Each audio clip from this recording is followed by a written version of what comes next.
холбоотой асуудлаар бүлэг дээрээ тайлбар өгсөн үү гэдгээс та ахлаа мэдээлэл өгч. За ер нь нэг өдөр тайлбар өгдлээ. Бүтэн сайн төлөө. Хагас өдөр л. Хагас өдөр тайлбар өгчлөө тий. Тэрийг л ярьсан. Өөр нэмэлт мэдээлэл өгөөгүй.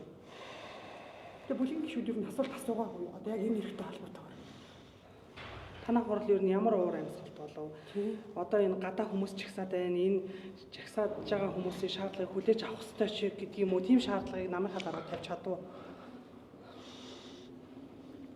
Энд чи хаалцтай явж байгаа бол тэгэхээр би нөгөө бусад гишүүдийн бас үг яриаг ярих нь угаасаа нөгөө зохистой биш тий хаалцтай орлоор нь бас намын дүрмээр зохицуулагддаг. Тэрийг бол ойлгож хүлээж авах. Хасаа гэж хүсэж байна тий. За миний хувьд бол угаасаа бүлгийн хурал дээр эхэнд намын дарга удирдлагуудыг оролцуулж энэ устрын асуудлыг ярья. Залуучуудын тавьж байгаа шаардлага энийг тойрсон бас устрын асуудлыг бас нам дотооддоо ярих нь зүйцэн намын удирдлагуудыг байлгаж чаж ярих гэдэг санал дэвшүүлсэн. За тэгээ намын дарга орж ирсэн байна. Тэгээд өөр одоо хагас сайнд хийсэн мэдээлэл өгсөн юм. Ерөнхийдөө бол ерөнхий сайдын хагас сайнд хийсэн мэдээллүүдийн логгүй тийм ээ иргэдэд эргэлзээ төрүүлсэн тийм хардлага төрүүлсэн тийм л юм ярьчих жийлээ шүү дээ. Яг тэрийгээ ярьсан гэж юу? Тэгээ ер нь улс төрчийн үг үйлдэлийг дээр ёс зүйн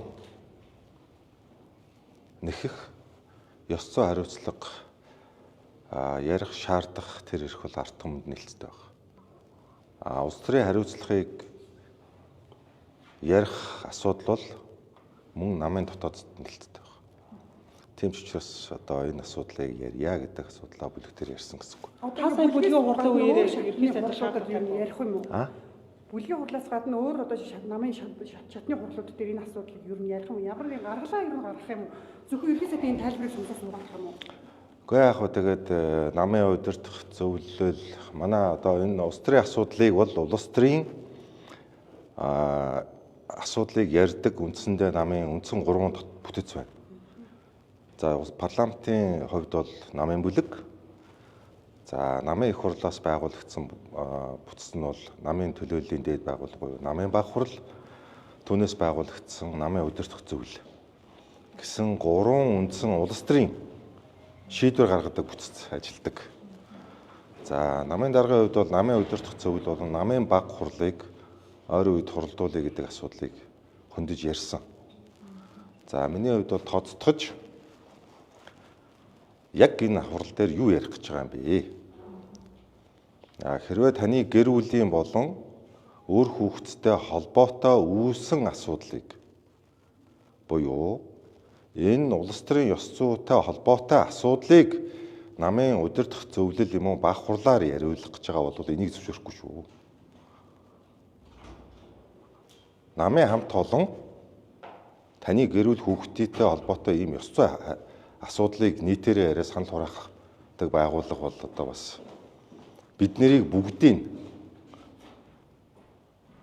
татаж оруулаад өөрөө магадгүй одоо улс төрийн хүрээнд шийдвэр гарах боломжтой асуудал дээр парламентыг татаж оруулаад намын одоо бүх гишүүдийг татаж оруулаад энэ бол намын гишүүдийн асуудал биш шүү дээ. Намын гишүүд энд хариуцлага үүрэх ёстой хүмүүс биш. Энэ хүмүүсийг одоо оруулж ирэх гэж байгаа бол энийг чинь зөвшөөрөхгүй шүү. Тэгээ яхаараа ийм удаан одоо байр суурь илэрхийлэхгүй.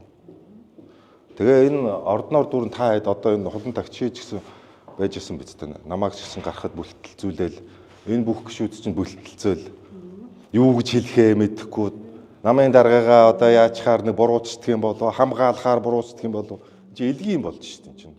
Энэ ордон чинь хошин шиг цаашаа юм болж шүү дээ. Тэгэл гачаа ачин тайлбар явагдсан. Хачаа ачаа эхнээсээ бүгд онгоонд ороод Ерөнхийдөө ер нь улс төрийн хариуцлага хүлээхгүй л гэдэг байр суурьтай л байгаа юм гэж ойлгож байна. Одоо тэгэл байгаа юм байлгүй дээ одоо. Одоо эн чинь манай даргач тэр, аны даргач тэр, хүний даргач тэр эн чинь бүр цугаараа одоо юу болоод байгаа. Сүүлдээ одоо засгийн газрын энэ юм уу асуудлаас үүсч энэ парламент буюу ард түмний төлөөллийн дэд байх л. Ард түмний. Энэ асуудал парламентын асуудал бол биш шүү. Тэгээ сүүлдээ одоо би одоо өгөхөл өгтөрөө тулаад бүгд өгөх шүү гэдэг ийм зарчим барих ч бол энэ шин зөвшөөрөхгүй шүү гэдэг л зүйл хэлсэн. Одоо үндсэн За одоо боллоо. Тэгэхгүй. газрыг өсвөл хоёр зөв заалт байна л да. Энд дээр одоо юу гэдэг одоо парламентын одоо 4-1 гишүүдийн эзнэр улсын хурал хийлцэн тий. Түүнээс бол залуучууд одоо гудамж жигсаад засгийн газрыг бас өгсруулах боломжгүй юм байна.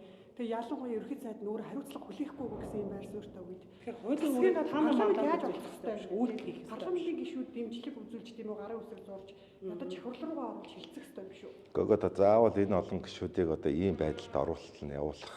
Та бол зүгээр өөрөө Хэлээд дээ шүү дээ би. Гэхдээ хэлээд дээ шүү дээ. Энэ яагаад энэ хамтын зовлон юм уу? Яагаад хамтын хариуцлага энэ төвшин рүү хүртэл нь оруулах хүртэл нь явуулах гэдэг юм бэ? Гэж би яриад дээ шүү дээ. Тэрийг тодорхой хэлээд дээ сая. За. За.